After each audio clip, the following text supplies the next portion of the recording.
আসসালামু আলাইকুম রহমতুল্লাহ। দর্শক,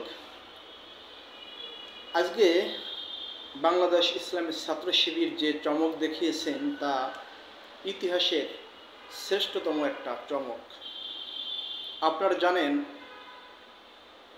যে ডাকসু নির্বাচনে ছাত্র শিবির তাদের পূর্ণাঙ্গ প্যানেল ঘোষণা করেছেন। আজকে শিবিরের এই ডাকসু প্যানেলে যেন সার্বজনীন একটা দৃশ্যপট দেখা দিয়েছে। শিবির এর নাম দিয়েছেন শিক্ষার্থী, অর্থাৎ ঐক্যবদ্ধ শিক্ষার্থী জোট। শিবিরের এই যে জোট, এই জোট প্যানেলে সকল ঘরানার শিক্ষার্থীদের দেখা গিয়েছে। শিবিরের এই জোট প্যানেলে আছেন 4 জন নারী। যেমন দেখেন, তাদের মধ্যে পর্দাশীল নারী আছেন, আবার কেউ আছেন মুখ খোলা, অর্থাৎ মাথায় ওড়না ব্যবহারকারী নারী। কি চমৎকার দৃশ্য দেখেন!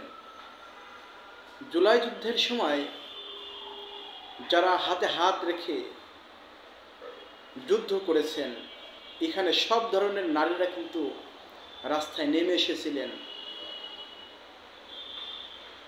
শিবিরের এই প্যানেলে নারীদেরকে দেখে মনে হচ্ছে সেরকম একটা দৃশ্য। শিবিরের এই জোট প্যানেলের জন্য দোয়া থাকবে। এই প্যানেলে শুধু নারী নয়, এই প্যানেলে আরও আছেন হিন্দু, আছেন চাকমা এবং প্রতিবন্ধীরাও বাদ যাননি। শিবিরের এই ডাকসু প্যানেলে আরও আছেন আমাদের অন্যতম আকর্ষণ, জুলাই যুদ্ধে চোখ হারানো আমাদের প্রিয় ভাই খান জসিম। তিনি লড়বেন আন্তর্জাতিক সম্পাদক পদে। আসলে এটা শিবিরের জন্য একটা সেরা সিলেকশন বলবো আমি। তার কারণ, এই ভাই জুলাই যুদ্ধের যে ভূমিকা রেখেছেন, এরকম একজন চোখ হারানো জুলাই যোদ্ধা যদি বিশ্ববিদ্যালয়ের নেতৃত্বে উঠে আসেন, তাহলে আন্তর্জাতিক বিশ্বে এটা একটা ইতিহাস হয়ে থাকবে। এই ভাইয়ের দিকে যদি আপনি তাকান, আমাদের সকলের কিন্তু জুলাই যুদ্ধের কথা মনে পড়ে যায়।